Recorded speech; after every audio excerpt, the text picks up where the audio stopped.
जी, आज हमारा जो टॉपिक है वो पॉलिसी कंप्लायंस से रिगार्डिंग ही है। और जैसे हमने कल ट्रेडमार्क के बारे में डिस्कस किया था, इसी तरह से आज हम कॉपीराइट और पेटेंट और काउंटरफेट प्रोडक्ट्स के बारे में डिस्कस करेंगे। अच्छा, ये जितने भी हमारे पास सिनेरियोज हैं ये ज्यादातर आईपी कंप्लेन्स के अंडर ही आते हैं। ठीक है, यानी कि जो आईपी कंप्लेन आती है, इंटेलेक्चुअल प्रॉपर्टी रिसीव होती है ब्रांड ओनर की तरफ से, वो आपने उसको किस तरह से कम्युनिकेट करना होता है, क्योंकि उस वायलेशन को ओपन करने के बाद आपको पता चलता है कि ये कॉपीराइटेड है, पेटेंट है या काउंटरफेट है। ठीक है, तो मैं अभी आपके साथ स्क्रीन शेयर करती हूँ। हम सबसे पहले इन टर्म्स को क्लियर करते हैं कि कॉपीराइट क्या है। वैसे वो जो डॉक्यूमेंट मैंने आपको सेंड किया हुआ है उसमें ये सारी चीजें अवेलेबल हैं। ठीक है, सबसे पहले हम कॉपीराइट इन्फ्रिंजमेंट इसको जो है वो डिस्कस कर लेते हैं। अम, कि असल में जो कॉपीराइट का मतलब ये होता है कि लोगों ने जो है वो जो भी आइटम होती है उसके बारे में आप समझो कि जैसे आपने देखा होगा कोई वीडियो बनती है या कुछ भी बनता है, उसकी कॉपीराइट क्लेम्स होते हैं कि अगर कोई बंदा आपकी एज इट इज मटेरियल को या किसी भी चीज को लाइक उठाकर जो है वो अगर करता है कॉपी, तो उसके खिलाफ आप कंप्लेन कर सकते हो। ठीक है, तो ये कॉपीराइट कंप्लेन होती है। सो मैं आपके साथ स्क्रीन शेयर कर रही हूँ। और हम सबसे पहले कॉपीराइट इन्फ्रिंजमेंट को डिस्कस करते हैं कि कॉपीराइट किस किस चीज पर इम्प्लीमेंट हो सकता है। ठीक है, फर्स्टली हम इसको डिस्कस करेंगे।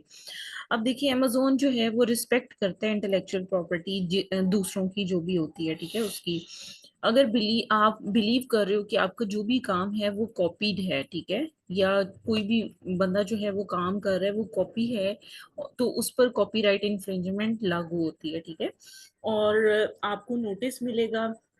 और प्रोसीजर ऑफ अमेजोन जो है वो, यहाँ पर आपको मैं प्रोसीजर भी बताती हूँ कि कॉपीराइट अगर आप इन फ्यूचर पीएल पे काम करते हो या किसी भी चीज पर काम करते हो, तो ये इन्फ्रिंजमेंट्स जो है वो सबमिट कैसे करवाई जाती हैं, रिपोर्ट कैसे की जाती है।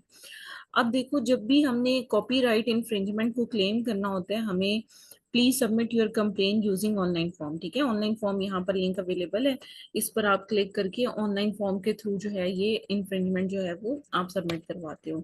अमेजोन जो है वो राइट्स ऑफ ऑनर की जो भी इन्फ्रिंजमेंट होती है उसको क्विकली रिस्पॉन्ड करता है। और if you prefer to submit a report in writing, तो आप ये इन्फॉर्मेशन दोगे।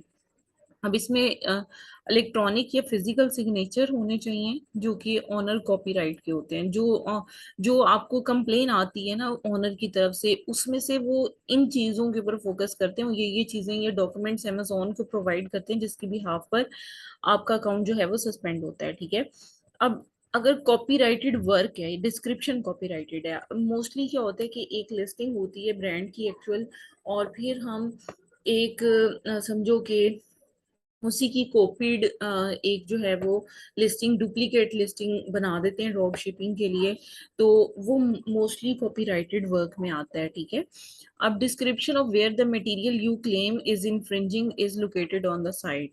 आप फिर जो होते हैं ना ब्रांड ओनर, वो अपना एड्रेस, टेलीफोन नंबर, ईमेल, हर चीज देता है। ठीक है, और जब इसकी मतलब इसका केस आता है ना, तो उसमें अमेजोन हमें ब्रांड की ईमेल एड्रेस प्रोवाइड करता है, ताकि आप अगर आप ये समझते हो कि ब्रांड जो है वो आपको गलत कंप्लेन कर रही है, उसने गलत रिपोर्ट की है, देन उस केस में आप क्या कर सकते हो कि आप ब्रांड से जो है वो रीट्रैक्शन, यानी कि उससे ये कह सकते हो कि वो ये जो उसने रिपोर्ट किया उसको वापस ले ले, उस क्लेम को वापस ले ले। ठीक है, तो उसको कहते हैं रीट्रैक्शन।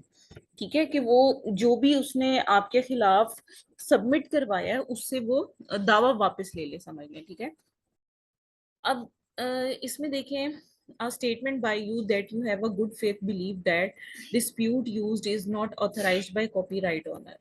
ठीक है, और उसके अलावा जो स्टेटमेंट है जिसमें पेनल्टी होती है किसी भी तरह की, या फिर ऑब्वियसली कॉपीराइट ऑनर्स की बिहाफ पर जो भी ऑथराइज्ड बंदा होता है वो आपके खिलाफ जो है रिपोर्ट जो है वो सबमिट करवाता है। अब देखो, फॉर एग्जांपल कॉपीराइट एजेंट है और वो क्लेम करता है कॉपीराइट इन्फ्रिंजमेंट। तो इस तरीके से वो सारी चीजें जो है वो सबमिट करवाता है। कॉपीराइट एजेंट का नाम आता है, डिपार्टमेंट, पीओ, उसका address, phone number, fax, email, हर चीज उसकी अटैच होती है साथ। ठीक है, ऐसे नहीं अमेजोन आपकी अकाउंट पे फौरी तौर पे आईपी कंप्लेन जो है वो सेंड कर देता है। तो बेसिकली कॉपीराइट का मतलब कि कोई पर्सन जिसके राइट्स ऑफ ऑनर हैं उस पर, और आप उस राइट्स ऑफ ऑनर को अगर यूज करते हो उसकी परमिशन के बगैर, तो उसे कॉपीराइट कहते हैं। ठीक है, तो कॉपीराइट क्लेम इन्फ्रिंजमेंट का क्या मतलब हुआ कि जो भी आप जो भी आइटम आप सेल आउट कर रहे हो और राइट्स ऑफ ऑनर के बगैर सेल आउट कर रहे हो, और उसकी एक लिस्टिंग डुप्लीकेट क्रिएट की हुई है आपने, देन वो आपके पास जो भी क्लेम आएगा वो कॉपीराइट इन्फ्रिंजमेंट का आएगा। ठीक है, अब मैं आपके साथ शेयर करती हूँ, एक मिनट दीजिएगा, मैं आपके साथ शेयर करती हूँ अब पेटेंट और काउंटरफेट प्रोडक्ट्स को। ठीक है, सो पेटेंट की फर्स्टली हम देख लेते हैं कि पेटेंट होता क्या है। ठीक है, जो आईपी सस्पेंशन होती हैं उसमें पेटेंट जो है वो बहुत इंपॉर्टेंट है, क्योंकि जैसे कल मैंने USPTO.gov आपको एक वेबसाइट बताई थी, बिल्कुल उसी तरह से यहाँ पर भी जो पेटेंट होता है वो भी उसी वेबसाइट पर आप चेक कर सकते हो। ठीक है, ये ट्रेडमार्क कल हमने देखा था, कॉपीराइट को दोबारा से देख लें कि कोई भी पर्सन है उसका ओरिजिनल वर्क है, उसकी वीडियो है, सॉन्ग है, कोई बुक है, कोई गेम है, उसके ऊपर जब आप ओरिजिनल वर्क की कॉपी तैयार करके अगर मार्केट में सेल आउट करते हो, देन ऑब्वियसली वो कॉपीराइट होगा। एग्जाम्पल के तौर पर देखो कि एक ब्रांड है, ठीक है, जिसके टॉवल हैं और उसके कॉपीराइटेड इमेजेस हैं, अगर आप इन्हीं इमेजेस को यूज करोगे किसी और लिस्टिंग में तो राइट्स ऑफ ऑनर कॉपीराइट जो है वो आपको मिलेगा। ठीक है, देखो अगर एक एसिन है, एक प्रोडक्ट है, उसकी पैकेजिंग जो है वो कॉपीराइटेड वर्क है, या उसका टेक्स्ट या उसका इमेज आप उसकी परमिशन के बगैर यूज नहीं कर सकते। ठीक है, और सेलर लेवल पे अगर आप देखते हो, अगर आप बिलीव करते हो कि कोई भी लिस्टिंग आपकी इन्फ्रिंज कर रही है कॉपीराइट को, तो आप रिपोर्ट कर सकते हो, उस लिस्टिंग के खिलाफ रिपोर्ट कर सकते हो। फिर क्या होता है कि वो जो एसिन होता है वही बंद हो जाता है। ठीक है, और इमेज और टेक्स्ट है कि अगर आपका कॉपीराइटेड इमेज है और आप डिफरेंट प्रोडक्ट के डिटेल पेजेस पर किसी की परमिशन के बगैर ऑब्वियसली उसको यूज कर रहे हो, तो ये भी इन्फ्रिंजमेंट है। ठीक है, अब हम पेटेंट को देखते हैं। पेटेंट जो है वो लीगल प्रोटेक्शन है किसी भी इन्वेंशन की। जैसे फॉर एग्जांपल मतलब आज से कुछ अरसा पहले इलेक्ट्रॉनिक कुकर्स जब आए थे, जो मल्टी फंक्शनल थे, और जिसमें जब कुक हो जाती थी प्रोडक्ट तो ऑटोमेटिक आप समझो कि वो ऑफ हो जाते थे। ठीक है, उसके अंदर टाइमर वाला सिलसिला कुछ इस तरह का था। ठीक है, तो वो आइटम जिस बंदे की इन्वेंशन थी ना, उस बंदे ने पेटेंट लिया था कि इतने साल तक कोई और बंदा मार्केट में इस इन्वेंशन को लॉन्च नहीं कर सकता। ठीक है, इसे कहते हैं पेटेंट।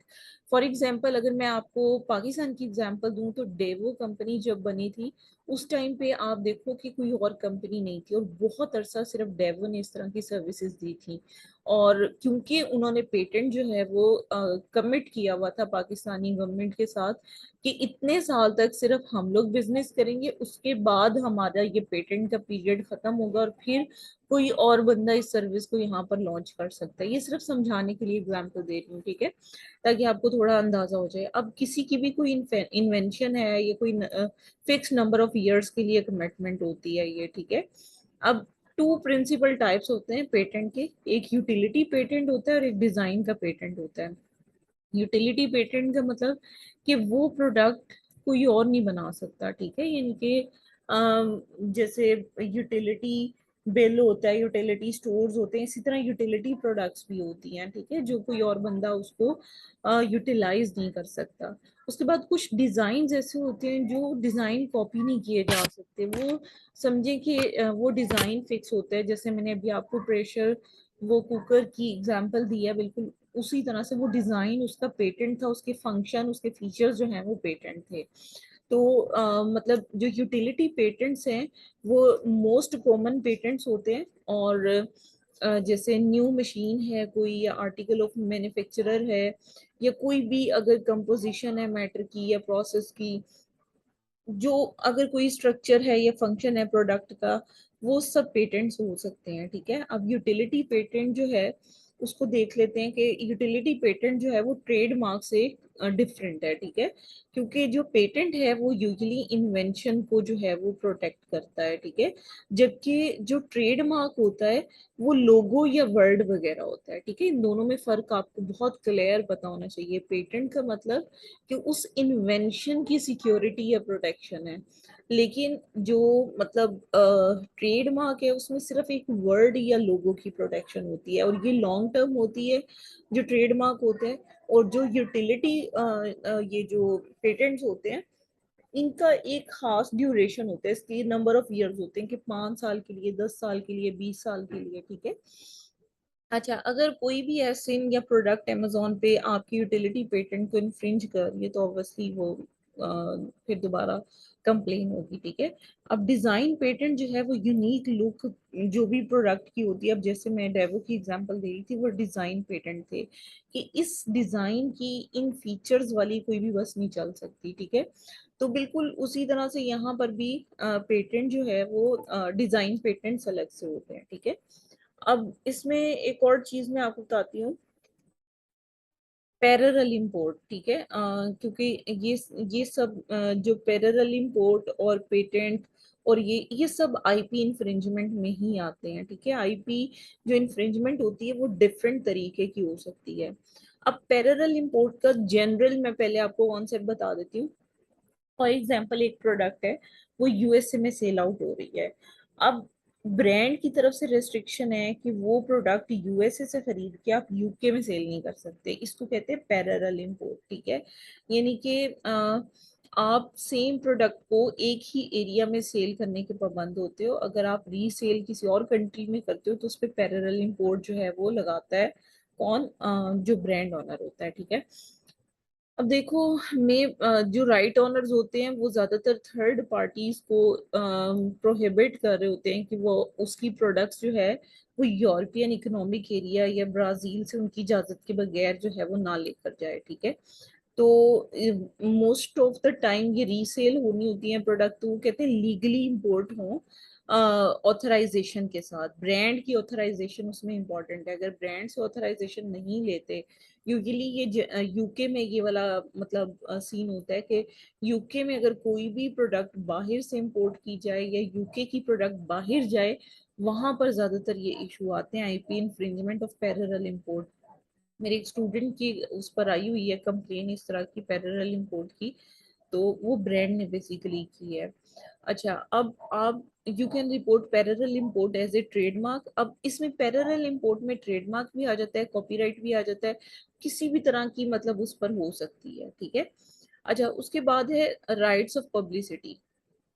जो राइट ऑफ पब्लिसिटी है उसे पर्सनैलिटी राइट्स कहते हैं ज्यादातर, ठीक है। अब उसमें पर्सनैलिटी राइट्स में क्या होता है कि जो कमर्शियल यूज होता है किसी भी चीज के नेम का, इमेज का, लाइकनेस का, या किसी भी चीज का, अगर आप उसको पब्लिसिटी उसकी करते हो विदाउट परमिशन ऑफ ब्रांड तो वो राइट ऑफ पब्लिसिटी होता है, ठीक है। तो लाइक ये टाइप्स ऑफ सस्पेंशंस आईपी के हिसाब से जो हैं वो मैंने आपको बता दिया। ये रिपोर्ट वगैरह करने का तरीका ये कल हमने देख लिया था। तो बेसिकली इन सब में अगर आपको कॉन्सेप्ट क्लैरिटी अगर हो गई है तो फिर हम मैं 1 मिनट दीजिएगा, मैं अकाउंट ओपन करती हूँ और वहां पर आपको दिखाती हूँ कि अगर सस्पेंशन आती है तो फिर आपने वहां पर क्या क्या चीज़ों को देखना है और फिर उनको कैसे हैंडल करना है। वैसे मेरे पास आईपी कंप्लेन देखती हूँ मैं, 1 मिनट, कोई अवेलेबल है किसी अकाउंट पर। अच्छा, अब ये देखिए, ये एक अकाउंट है जिसमें हमें आईपी कंप्लेन जो है वो रिसीव हुई है। यहाँ पर हम क्लिक करेंगे रिसीव्ड आईपी कंप्लेन पर, ठीक है। ये आईपी इंफ्रिंजमेंट ही है, ठीक है। अब हमें देखना है कि किस टाइप की है ये। अब यहाँ पर देखो ये काउंटर फेट है। सबसे पहले हम काउंटर फेट को डिस्कस कर लेते हैं कि काउंटर फेट होती क्या है, ठीक है, ताकि आपको इसके बारे में भी थोड़ा आइडिया हो जाए। फिर हम इसके बारे में कंटिन्यू करते हैं। आपको सारी तरह की वो मैं बता दूंगी कि जो भी हमारे पास आइटम्स होती हैं जिसमें कोई भी इशू आता है तो फिर उसको किस तरह से हमने हैंडल करना है, ठीक है। अच्छा, ये हम काउंटर फेट प्रोडक्ट्स को देख लेते हैं। जो भी प्रोडक्ट्स हम अमेजोन पे सेल कर रहे हैं वो ऑथेंटिक होनी चाहिए, और जो सेल है काउंटरफेट प्रोडक्ट्स की वो स्ट्रिक्टली प्रोहिबिटेड है, ठीक है। यानी कि काउंटर फेट का मतलब यहाँ पर फेक या फिर पायरेटेड कॉपीज या फिर मतलब ये भी उसी केस में आती है जब लिस्टिंग जो है वो ड्रॉप शिपर की तरफ से क्रिएटेड हो, ठीक है। अगर ये लिस्टिंग डायरेक्टली ब्रांड के थ्रू लाइक अगर लिस्ट की गई है, मतलब लिस्टिंग क्रिएट की गई है, तो उस केस में ये काउंटरफेट प्रोडक्ट्स में नहीं आती, ठीक है। तो अमेजोन यही समझता है कि ब्रांड की परमिशन के बगैर लिस्टिंग यहाँ पर क्रिएट हुई है, दैट शोइंग कि जो भी मतलब प्रोडक्ट हम सेल आउट कर रहे हैं हो सकता है कि वो फेक हो, ठीक है। सो हर सेलर और सप्लायर की रिस्पॉन्सिबिलिटी है कि वो जो भी सोर्सिंग करे और सेलिंग करे वो ऑथेंटिक होनी चाहिए। जो प्रोहिबिटेड आइटम्स हैं जैसे बोतल लैग, फेक या पायरेटेड कॉपीज वो अलाउ नहीं है, ठीक है।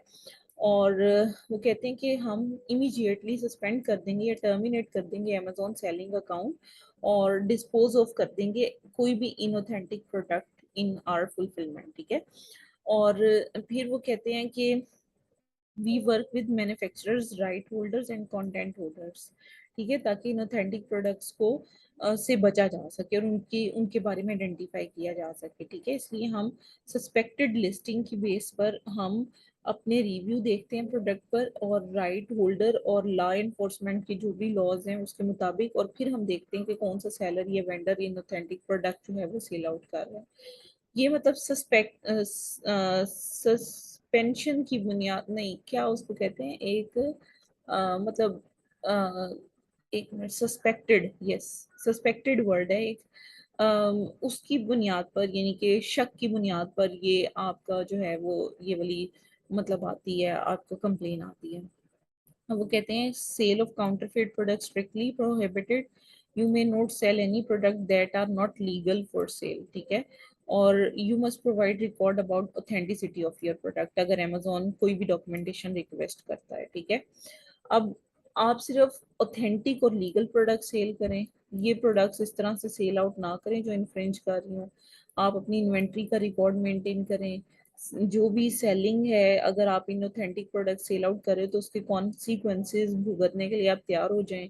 अमेजोन हमेशा अपने कस्टमर को प्रोटेक्ट करने की और राइट ओनर को प्रोटेक्ट करने की कोशिश करता है। आप सस्पेक्टेड लिस्टिंग्स हमेशा अमेजोन रिमूव कर देता है और लीगल एक्शन लेता है अगेंस्ट द पार्टी जो कि उसको क्रिएट करती है।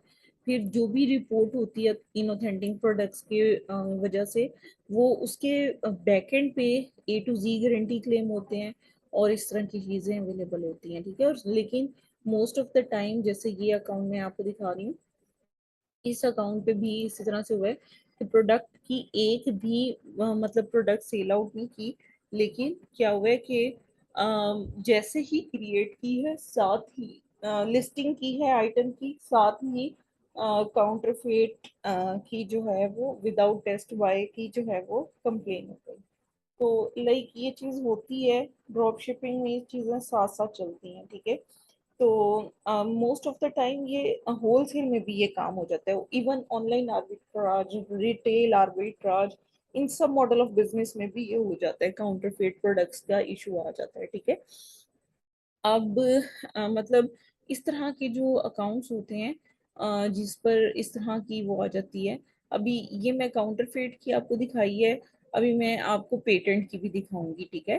तो इनकी अपील जो है वो आपने किस तरह से करनी है, तो एक मिनट दीजिएगा, मैं आपको अपील बताती हूँ, और बल्कि कल का एक सैंपल भी मैं सेंड नहीं कर सकी तो इंशाल्लाह मैं वो भी सेंड कर देती हूँ, ठीक है।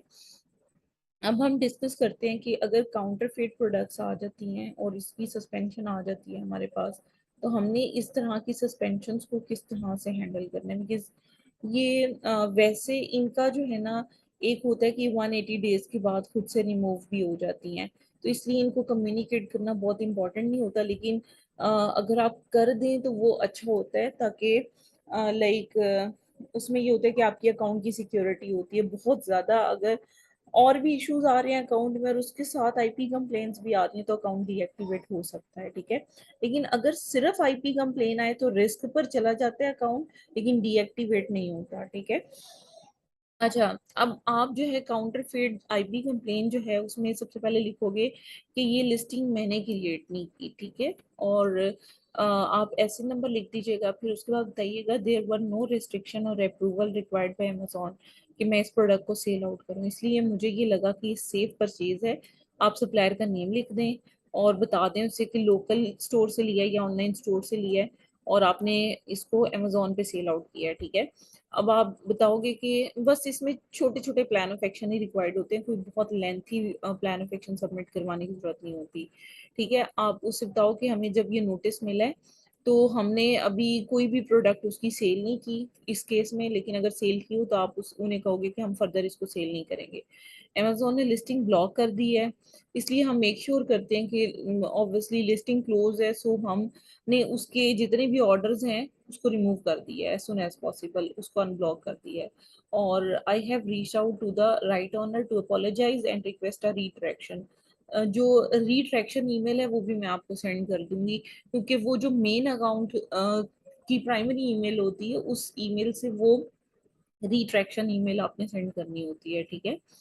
उसके बाद what I have done to prevent this issue in the future, तो आप बताओगे कि इस तरह की सिचुएशन को ओवरकम करने के लिए फ्यूचर में हमने लिस्टिंग्स को मॉनिटर करना शुरू कर दिया क्लोजली, और हमने अब ये नोटिस किया है कि जो भी लिस्टिंग मतलब सप्लाई चेन से वेरीफाई नहीं होगी हम उस लिस्टिंग को यूज नहीं करेंगे अपनी इन्वेंट्री में, ठीक है। और हम ये जो आइटम है इसको दोबारा से कभी भी लिस्ट नहीं करेंगे, ठीक है।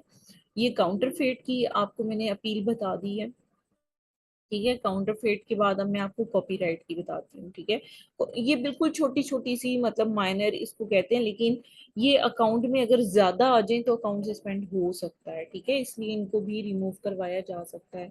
और अब मैं आपको बताती हूँ कि जो कॉपीराइट प्लान ऑफ एक्शन होता है उसमें आप क्या बताओगे कि सबसे पहले तो कंप्लेन आईडी बताओगे कि ये कंप्लेन है, ये एसिन है और ये ब्रांड नेम है, और हमने अंडरस्टैंड किया है कि IP rights obviously seriously Amazon उनको लेकर हमने भी उसको सीरियस लिया है और हमने प्रोटेक्ट किया है टॉप प्रायोरिटी में अमेजोन के लिए, ठीक है। फिर आप बताओगे कि हम कंप्लीटली कमिटेड हैं इन राइट्स को कमिट करने के लिए, हमने इस इशू को रिजॉल्व किया है और हमने फॉलोइंग एक्शंस लिए हैं। सबसे पहले रूट कॉज लिखो कि product in the question was originally purchase from the brand itself, और आपने बताओ कि हमने रिकॉग्नाइज कर लिया है कि हमारे पास जो है वो ब्रांड ऑनर की परमिशन नहीं थी, ठीक है, लेकिन हमने सप्लायर से या किसी वेंडर से इसको परचेज किया था, ठीक है। फिर आप बताओगे कि इस तरह के इशू को किस तरह से फिक्स किया जा सकता है। तो हमने जितने भी ऑर्डर प्लेस किए थे उनको रिमूव कर दिया और जितनी भी आइटम थी वो सारी की सारी अपने अकाउंट से डिलीट कर दी। अब हम इस आइटम को और सोर्स नहीं करेंगे और इसका जो ब्रांड है उसको सेल आउट नहीं करेंगे, ठीक है। उसके बाद आप बताओगे कि हमने सारी इन्वेंट्री रिमूव कर दी है और I do not have authorisation to sell this item, ठीक है। और फिर आप बताओगे कि हमने जितने भी इमेजेस अपलोड हुए हुए थे या कोई भी कंटेंट था वो सारे का सारा आपने डिलीट कर दिया है, ठीक है। उसके बाद आप बताओगे कि फ्यूचर में इससे कैसे बचा जा सकता है। आप बताओगे कि हम मैन्युफैक्चरर से प्रोडक्ट को नहीं लेंगे बल्कि ऑथराइज्ड रीसेलर जो ब्रांड के होंगे उनसे हम लेंगे प्रोडक्ट, और फुल आईपी ऑडिट करेंगे उस प्रोडक्ट का ताकि आईपी का फर्दर वायलेशन का इशू ना आए, ठीक है। उसके बाद आप बताओगे कि एक कम्प्रीहेंसिव प्लान हमने डेवलप किया है जिसमें ऑथराइजेशन रीसेलर राइट होंगे ब्रांड्स के, ताकि हम आईपी को प्रॉपरली यूज कर सकें। और हम रिसर्च भी करेंगे, यूएसपीटीओ का लिंक डाल दीजिएगा कि उस वेबसाइट पे कि मेक श्योर करने के लिए कि हम कोई इन्फ्रिंजमेंट तो नहीं कर रहे किसी भी तरह की। फिर उसके बाद आप बताओगे कि I am working with intellectual property rights attorney, ताकि हम अपनी इन्वेंट्री को देखें और मेक श्योर करें कि हम कोई भी ऐसी आइटम सेल आउट ना करें जिसमें पोटेंशियली इन्फ्रिंजमेंट हो, ठीक है। ये कॉपीराइट की हम मैंने आपको बता दी है, ठीक है। काउंटरफेट भी होगी, कॉपीराइट भी होगी, ट्रेडमार्क को कल हमने डिस्कस कर लिया था, अब रह गई है पेटेंट, ठीक है। तो अब मैं पेटेंट के बारे में आपको थोड़ा सा गाइड कर देती हूँ कि पेटेंट के क्या पॉइंट्स हो सकते हैं। फिर मैं ये सारे प्लान्स जो हैं वो ग्रुप में शेयर भी कर दूंगी, ठीक है, ताकि आपके लिए आसानी हो जाए। ये वो हैं जो वो प्लान्स हैं जो कि एवरग्रीन होते हैं, इसमें कोई लेटर ऑन भी चेंजिंग करने की बहुत ज़्यादा ज़रूरत नहीं रहती। और अगर अमेजोन कुछ एक्स्ट्रा मांगता भी है, डिमांड भी करता है, तो वो आप इजीली इसमें एडिट कर सकते हो, ठीक है। कोई बहुत ज्यादा ये मतलब स्ट्रिक्ट किस्म के इसके प्लान ऑफ एक्शन अमेजोन को रिक्वायर्ड नहीं होते। लेकिन इसमें ज्यादा इंपॉर्टेंट चीज कि अगर आईपी कंप्लेन स्पेशली आपके पास ट्रेडमार्क की आती है, then in that case, in most of the cases Amazon आपसे जो है वो इनवॉइस मांगता है, ठीक है। अच्छा, इसके बाद जो मतलब पेटेंट की और ट्रेडमार्क की है वो तकरीबन तकरीबन सेम है, लेकिन दोनों में बस फर्क आपको क्लियर होना चाहिए कि पेटेंट और ट्रेडमार्क में क्या फर्क है, ठीक है।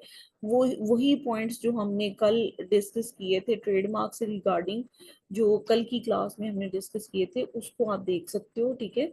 इसके अलावा जो रीट्रैक्शन ईमेल होती है, जो हमने ब्रांड को सबमिट करवानी होती है कि ऑब्वियसली वो रिप्लाई तो नहीं करते, क्योंकि आपको पता है कि जो ब्रांड है वो आपकी कंप्लेन तो करता है, लेकिन ऑब्वियसली वो आपको नहीं करता, रिप्लाई नहीं करता, क्योंकि वो इतने लोगों की कंप्लेन कर रहा होता है, वो किस किस को लाइक रिप्लाई करे, ठीक है। तो जो भी आईपी राइट्स ओनर होता है उसको एक ईमेल लिखनी होती है। सो ईमेल का मैं थोड़ा सा फॉर्मेट आपको बता देती हूँ, क्या आप बताओगे कि अमेजोन ने हमें इस डेट को नोटिफाई किया है कि हमने आपकी लिस्टिंग को इन्फ्रिंज किया है, ठीक है, इस ब्रांड, आपके ब्रांड की लिस्टिंग को हमने इन्फ्रिंज किया है, ठीक है। फिर आप सॉरी करोगे कि हमारी वजह से आपको ट्रबल हुई, और आप बताओगे कि हमने इमीडिएटली एक्शन ले लिया और कंप्लीटली कंप्लायंस कर लिया कि हम अपनी सारी इन्वेंट्री इस प्रोडक्ट की डिलीट कर देंगे, और जो ब्रांड है मतलब उसकी परमिशन के बगैर हम फर्दर इसको सेल आउट भी नहीं करेंगे और इसकी सोर्सिंग भी नहीं करेंगे, ठीक है। फिर आप बताओगे I did not realise that obtaining the product and selling it on Amazon जो है वो ऑब्वियसली उसकी वजह से एक इशू क्रिएट हुआ है, और हम बहुत इंटरेस्टेड हैं कि हम आपके ऑथराइज चैनल पार्टनर बन जाएं, ठीक है। और मैं समझ सकता हूँ कि अगर ये अभी पॉसिबल नहीं है तो इट्स ओके, हम आपसे सिंसियरली अपोलोजाइज करते हैं। अगर आप समझते हैं कि मैंने आपको सही तरह से सारे इशू को एड्रेस कर दिया है, तो आप बता दोगे कि आप ईमेल करो अमेजोन को notice@amazon.com, या फिर notice-dispute@amazon.com पर, ताकि अमेजोन को राइट्स ऑफ ऑनर कंप्लेन जो भी आप आईडी लिख दोगे, ताकि अमेजोन जो है वो इसको रिमूव कर दे। अच्छा, ये इन जो होती है ना इन्फ्रिंजमेंट्स, जो काउंटरफेट या इन वगैरह की वजह से आती हैं, ये तब तक रिमूव नहीं होती जब तक ब्रांड खुद से मतलब इसको वापस ना ले, और ऑटोमेटिकली ये 180 डेज के बाद भी रिमूव हो जाती है, ठीक है। अब उसके बाद आप ये सारी चीजें बताने के बाद बताओगे कि मेरा अमेजोन का स्टोर लिंक, आप स्टोर नेम डालोगे, ईमेल डालोगे, और जो अमेजोन का अकाउंट ईमेल एड्रेस है ना वो आपने एंटर करना है। फिर आप कहोगे एंड पर थैंक यू वगैरह कहकर फिर आप जो है वो अपना काम जो है वो खत्म कर दोगे, ठीक है। तो लाइक इस तरह की भी आपके पास केसेस हो सकते हैं, ठीक है।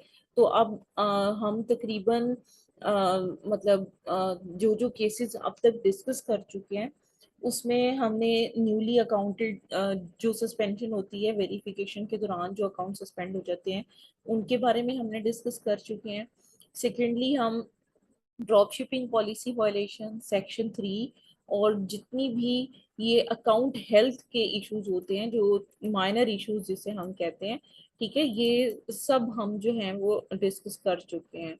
लाइक अगर यहाँ पर आप देखो अकाउंट हेल्थ पर, अगर मैं जाती हूँ अकाउंट हेल्थ पर, तो यहाँ पर ये जितने भी इश्यूज हैं इनको हम डिस्कस कर चुके हैं। सिर्फ हमारा ये ओडीआर, एलएसआर और वीटीआर, ये टॉपिक हमारे बस मिसिंग है। अब ये 3 टॉपिक्स ये मिसिंग है, और एक मैं आपको एक्स्ट्रा मतलब वो करवाऊंगी जिसमें सेफ्टी एसेंस, यानी कि जो एसेंस मतलब जो प्राइवेट लेवल के एएसआई होते हैं, अगर वो किसी भी वजह से बैन हो जाते हैं, रेस्ट्रिक्ट हो जाते हैं, या उन एसेंस की सस्पेंशन आ जाती है, तो उनको कैसे आपने ओपन करवाना है, ठीक है।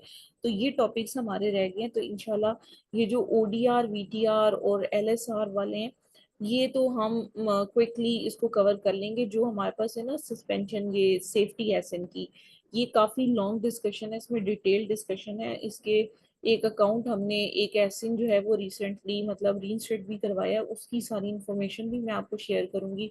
और फिर हम उस पूरे केस को, पूरे सिनेरियो को देखते हुए हम डिस्कशन करेंगे, ठीक है। अब यहाँ तक अगर आपको काइंडली कोई भी क्वेश्चन है तो आप पूछ लें। एक्सक्यूज मी मैम, जी। टेस्ट बाय और विदाउट टेस्ट बाय इसमें जी क्या डिफरेंस होता है?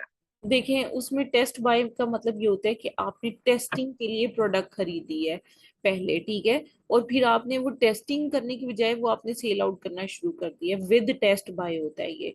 और एक होता है काउंटरफिट विदाउट टेस्ट बाय, कि आपने टेस्टिंग के लिए भी बाय नहीं की हुई हमसे इवन, तो आप कैसे सेल आउट कर सकते हैं, इसमें ये फर्क है, ठीक है। बहुत ठीक सारे है। लोग टेस्टिंग का कहकर और यूनिट्स मंगवा लेते हैं और वो यूनिट सेल आउट करना शुरू कर देते हैं, उस उसका मतलब विद टेस्ट बाय है, ठीक है। लेकिन कुछ काउंटरफेट ऐसी मतलब आती हैं जिसमें विदाउट टेस्ट बाय आपके पास जो है वो लगता है। अच्छा मैम, ये बताइएगा, ये अपना code of conduct, drop shipping violation, इसके काउंट जो हैं वो रीएक्टिवेट हो रहे हैं? हाँ जी, मतलब इसका बहुत स्लो प्रोसीजर चल रहा है। लाइक एक दफा अगर आप सस्पेंशन की अपील डालते हो ना, तो कम से कम 1.5 महीने के बाद आपको रिस्पॉन्स आता है कि आपकी ये अपील एक्सेप्ट हुई है या रिजेक्ट हुई है। लेकिन पहली दफा कभी भी एक्सेप्ट नहीं हो रही, कम से कम दूसरी से तीसरी दफा जाकर अकाउंट खुलता है। और अगर आप मतलब सक्सेसफुली करने के लिए दूसरे चांस में most of the time accounts खुल रहे हैं। लेकिन वही अगर बात की प्रोफेशनली अपील उसके अंदर होनी चाहिए, कोड ऑफ कंडक्ट पे अमेजोन का ज्यादा मतलब एम्फेसिस होता है, तो आप कोड ऑफ कंडक्ट के जितने पॉइंट्स एंटर कर सकते हैं वो आप करें। यानी कि मेरा अकाउंट जो है 14 डेज के अंडर रिव्यू में था, हम्म।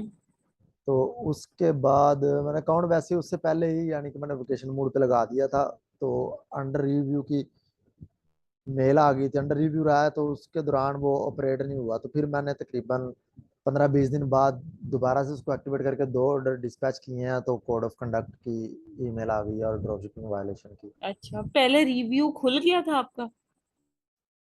जी जी। अच्छा, फिर उसके बाद? उसके बाद 2 ऑर्डर्स जो हैं वो डिस्पैच करवाए हैं, तो उसके बाद अकाउंट उन्होंने सस्पेंड कर दिया, ड्रॉप सस्पेंड कर शिपिंग दिया। वायलेशन। असल में वेव आई थी ये कुछ दिन पहले, कल भी काफी उड़े हैं अकाउंट। इस तरह से काफी सस्पेंशन हो रही हैं। ड्रॉप शिपिंग असल में बिल्कुल बंद की जा रही है, मतलब अब ड्रॉप शिपिंग नहीं चलेगी, एफवीएम ही सब लोग अब तकरीबन शिफ्ट हो गए हैं, जितने अकाउंट्स बच गए हैं ना उस पर सब लोग अब एफवीएम ही कर रहे हैं। लेकिन मैं तो डायरेक्टली कह लें कि ऑनलाइन स्टोर पे वो वेंडर, ऑनलाइन स्टोर पे तो वो काम कर ही नहीं रहा। यानी कि वो डायरेक्टली मैंने सप्लायर उधर अपने अपने रिलेशनशिप से, अपने रेफरेंस से मैंने उसको तलाश किया उधर से, और वो मेरे ऑर्डर जो है वो आगे डिस्पैच करता है। अच्छा, तो यानी कि इसमें आपका तो भी एफबीएम ही हो गया ना, आपका तो जी एफबीएम। जी, एफवीएम चल रहा है मेरा, हम्म। एफवीएम चल रहा है, लेकिन फिर भी उन्होंने ड्रॉप तो क्या शिपिंग और है, कोड, अकाउंट हेल्थ में इशू आया था?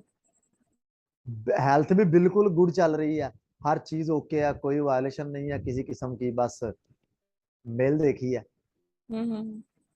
मेल आई है जी, कोड ऑफ कंडक्ट और ड्रॉप शिपिंग वायलेशन। रिफंड ज्यादा तो नहीं थे? नहीं, बिल्कुल भी नहीं। अच्छा, क्योंकि most of the time amazon refund जब ज्यादा करते हैं उस टाइम पे रिव्यू में ले जाता है और फिर उसके बाद अकाउंट सस्पेंड कर देता है। रिफंड रिफंड भी नहीं थे, उसका शिपिंग रेट भी बिल्कुल एक्यूरेट चल रहा है, उसके ओडीआर, यानी कि हम्म। ईच एंड एवरीथिंग उसकी क्लियर है। ठीक है। लेकिन फिर भी उन्होंने अकाउंट और जो है वो, कितनी पेमेंट स्टक हुई है आपकी? इसमें पहले तो मेरा ख्याल है तकरीबन 35-36 हज़ार डॉलर हुई थी, तब मैंने इसको रजिस्टर्ड कर लिया था। उसके बाद अभी 150 या 200 डॉलर होगी।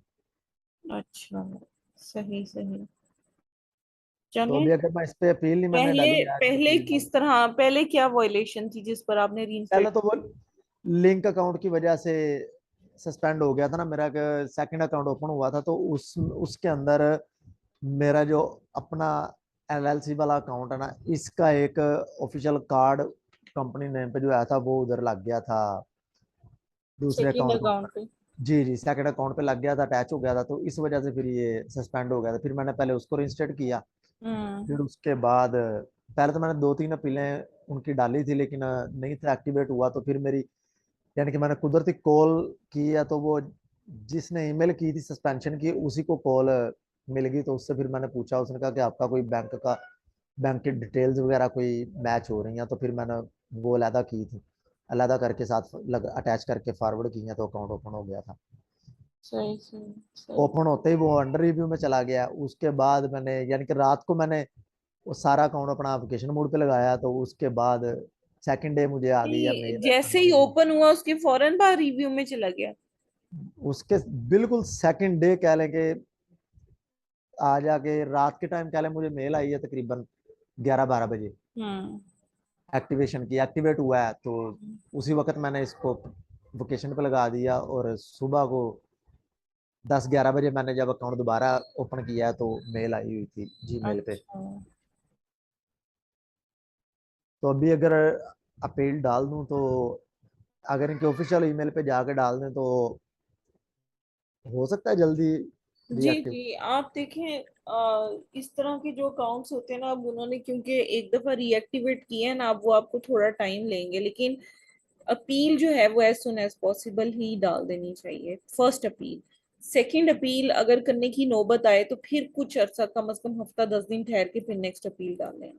तो मेरा ईबे का एक अकाउंट है, वो मैंने अभी यानी कि क्लास शुरू होने से पहले मैं उस पर वर्किंग कर रहा था। मैंने वो तकरीबन 2 महीने हो गए थे, मैंने इंडिविजुअल अकाउंट बनाया हुआ था। तो अभी मैंने वो हेल्प में जाके तो उनसे बोला कि अकाउंट मेरा कन्वर्ट करें। तो वो फिर मैंने अकाउंट जब सेलर पे शिफ्ट किया, अभी एक लिस्टिंग सिर्फ जनरेट की है, और विद इन 2 मिनट्स कह लें कि उन्होंने दोबारा नोटिफिकेशन भेज दिया, जी आपका अकाउंट परमानेंटली सस्पेंड हो गया। अच्छा। विद इन 2 मंथ, 2 मिनट्स, सही। ज्यादा टाइम भी नहीं लगा। तो हम्म। इसके कुछ चांसेस हैं अगर मैं इसकी कोई ट्रायल लगाऊं? नहीं, ट्राई तो देखें फिर भी करना चाहिए, चांसेस हो या ना हो, आपको एक दफा तो, एक दफा क्या बल्कि 2 3 4 दफा ट्राई जरूर करना चाहिए, अकाउंट खुल ही जाते होते हैं। ये बात नहीं होती कि वो परमानेंट, अगर उन्होंने कह दिया तो वो परमानेंट ही डीएक्टिवेट है। तो पहले नहीं तो किस वजह से बंद हुआ था, डीएक्टिवेट किस वजह से हुआ था? नहीं, डीएक्टिवेट नहीं था हुआ ये। मैंने अकाउंट तकरीबन 2 मंथ्स हो गए थे, मैंने क्रिएट किया हुआ था इंडिविजुअल अकाउंट। अच्छा, सेलिंग नहीं की। सेलिंग नहीं थी की, यानी कि इसके सिर्फ बाइंग की थी।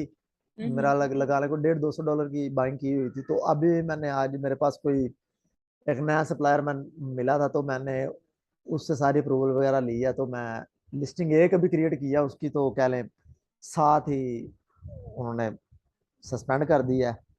खुल जाएगा, लेकिन क्योंकि इसमें उनसे ऐसा मेरी कोई रीजन नहीं है। हो लेकिन सकता उनसे है कि मेरी आपने कोई ऐसा वर्ड या कीवर्ड कोई इस तरह का लिस्टिंग में इस्तेमाल किया हो जो कि उनकी पॉलिसी के खिलाफ हो, इस वजह से अकाउंट डीएक्टिवेट हुआ हो।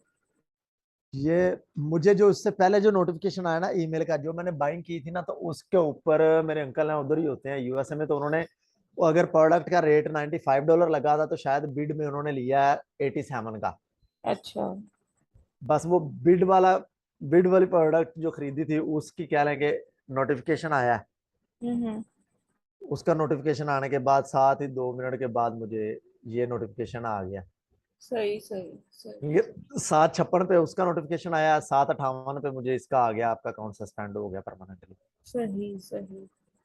नहीं, आप उसको भी करें, कोशिश करें, वो खुल जाएगा। ऐसे कोई इशू नहीं है। कॉल करें, बात करें फिर उसके बाद देखें एक्चुअल रीजन क्या है, फिर उसकी बिहाफ पर आप डिसाइड करें कि आपने क्या अपील लिखनी है। ठीक है। 2 अकाउंट सस्पेंड हुए हैं। तो मैम कोई कोड ऑफ कंडक्ट की कोई अपील का टेम्पलेट सेंड करेंगी? चले, मैं दोबारा कर देती हूँ, एक और भी चलें है वो भी कर देती हूँ, ठीक है। मैम चलें। आईपी कंप्लेंट्स के भी जिसके अगर ऊपर आपके पास अकाउंट है तो सेंड एक्टिवेट कर हुआ दें। है वो दीजिएगा। जी जी, क्या कह रहे हैं? मैंने कहा मैम जिसके आईपी ऊपर अकाउंट रीएक्टिवेट हुआ है वो दीजिएगा, ताकि मैं उसकी मैं एडिटिंग करके अपने सारे लवाजमात डाल के तो मैं उसको भेज दूँ। ठीक है, कोई मसला नहीं है, मैं कर देती हूँ। तौसीफ, आप क्या कह रहे हैं? मैम आईपी कंप्लेंट के जो आप कह रही थी टेम्पलेट्स और हम्म। रिट्रैक्शन ईमेल, ये भी सेंड कर दें। ये अभी मैं कर देती हूँ, डोंट वरी, मैं अभी वीडियो भी अपलोड करती हूँ और अभी मैं आपको सारे डॉक्यूमेंट सेंड करती हूँ, ठीक है। कल का मैम भी एक कल रहता है, वाली मुझे याद था, लेकिन आज मैं ट्रेवलिंग पे थी तो इस वजह से बस मैं नहीं कर सकी। तो इंशाल्लाह ठीक मैं है, करती हूँ आज, ठीक है। ठीक है। और मैम कल वाला वीडियो लेक्चर आपने अपलोड किया था? जी जी, मैं कर देती हूँ, मैं कर देती मैम कल ठीक है मैम। ऑफिस ओपन होगा? हूँ। नहीं नहीं, कल ऑफिस नहीं ओपन होगा। कल यानी कि मंडे और ट्यूसडे भी फिर इसका मतलब ऑफ रहेगा?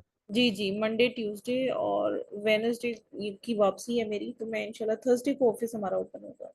चले, ठीक है, ठीक होगा, ठीक होगा। चलें जी, thank you. Okay, take care, अल्लाह हाफिज। अल्लाह हाफिज।